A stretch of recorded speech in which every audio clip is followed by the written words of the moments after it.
Fala, irmãos, tudo bem? Irmãos, a palavra de hoje está no livro de Reis, capítulo 5, e conta a história de Naamã. Naamã era o comandante do exército da Síria. Era um homem de muita honra, um comandante valente, forte, vencedor de várias batalhas, mas carregava uma dor muito grande. Não só a dor externa, por causa do problema que ele tinha, mas a dor interna. Pois ele tinha lepra, né? A lepra era uma doença incurável naquele tempo. A lepra era uma doença que comia a pele, né? Ela fazia feridas na pele, coçava, doía, o mau cheiro era muito grande. E ele, vindo de uma das batalhas que ele teve contra Israel, ele trouxe uma escrava.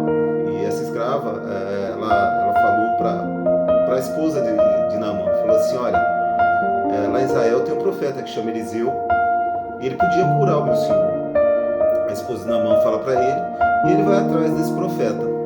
Então ele prepara a cavalaria dele, os carros, os soldados, né, os servos, e vai até a casa de Eliseu.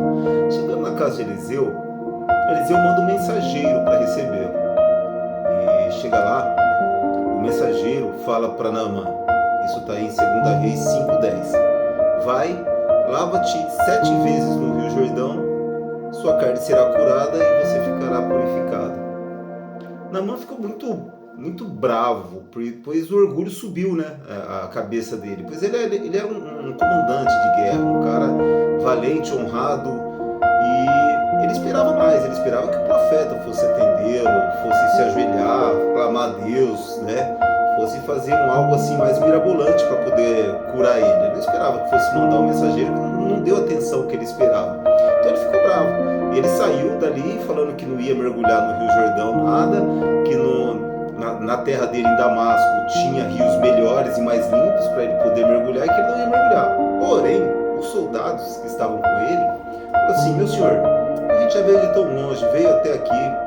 Se esse profeta tivesse pedido para o senhor fazer algo mais difícil, o senhor não faria?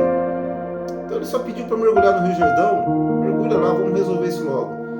A muito contragosto, ele acabou que foi. E mergulhou 7 vezes no Rio Jordão e ficou curado. Nessa passagem aí de Naamã, pessoal, acho que tem 2 lições aí que eu queria compartilhar com vocês. A primeira lição é o orgulho, né? Vocês notem que Naamã, ele por ser quem ele era, o orgulho dele falou rápido, foi muito rápido, né? Para dar o gatilho do orgulho nele. Porque ele esperava mais. Quem era o profeta na visão dele para poder não atendê-lo, né? Ele só esqueceu uma coisa, que ele podia ser o comandante que ele fosse, ter o dinheiro que ele fosse, ele podia ter tudo, mas sem Deus ele não tinha nada. Isso ele não sabia, né? Então o orgulho muitas das vezes pega a gente assim também. Eu acho que a gente é falho demais, a gente sabe disso, e o orgulho é um dos pecados maiores para nós, ainda mais nos dias de hoje. Eu acho que quantas vezes a gente, por orgulho, deixa de falar com alguém porque a gente acha que a pessoa é inferior a nós. Quantas vezes a gente deixa de dar perdão para alguém porque a gente acha que aquela pessoa não merece o nosso perdão. Ou quantas vezes a gente não recebe o perdão. A pessoa nos perdoa por algo que a gente fez e a gente fala assim: ah, mas não vou aceitar o perdão dele ou dela. Quem é a gente para isso? Né? Quantas vezes a gente deixa de ensinar alguma coisa para alguém porque a gente acha que a pessoa não é digna de entender o que a gente vai ensinar, não é inteligente o suficiente, sabe? Falta de humildade, não é?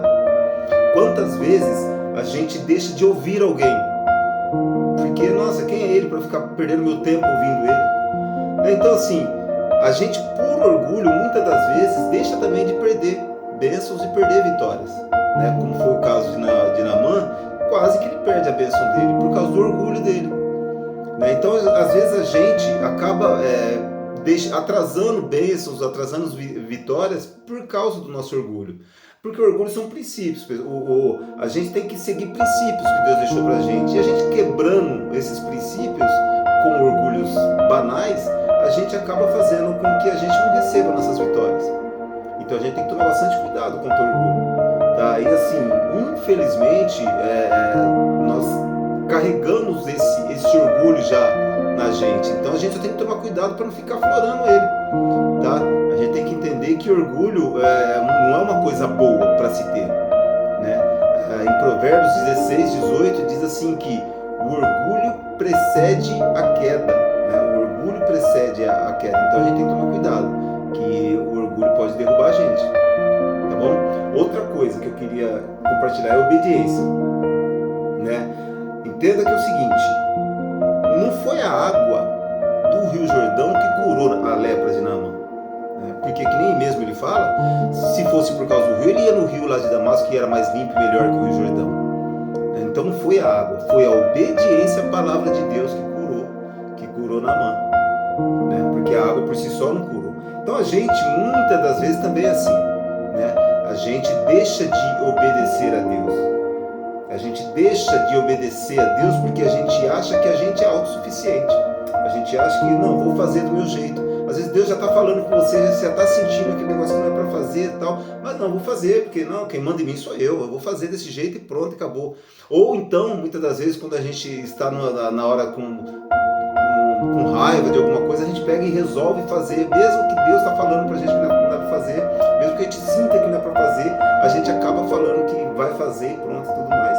Note que Deus fala para ele, o profeta fala para ele, que é para mergulhar 7 vezes. Não pediu para ele mergulhar 1, 2, 4, 6 vezes. Pediu para ele mergulhar 7 vezes.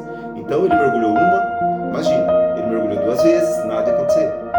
3 vezes, 5 vezes, 6 vezes, nada ia acontecer. Ele poderia ter desistido e ter perdido a vitória dele, ter perdido a bênção e ter ido embora, continuado com a lepra. Mas não, ele obedeceu e foi até o final. Então muitas das vezes a gente assim, a gente fala, você é obediente a Deus? Sou. Aí de repente eu estou vendo a gente mesmo fazendo alguma coisa de errado que não vai contra os princípios que a gente fala que é obediente.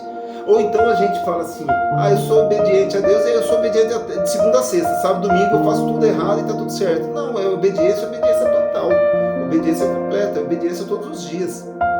É fácil? Não, não é fácil, tá?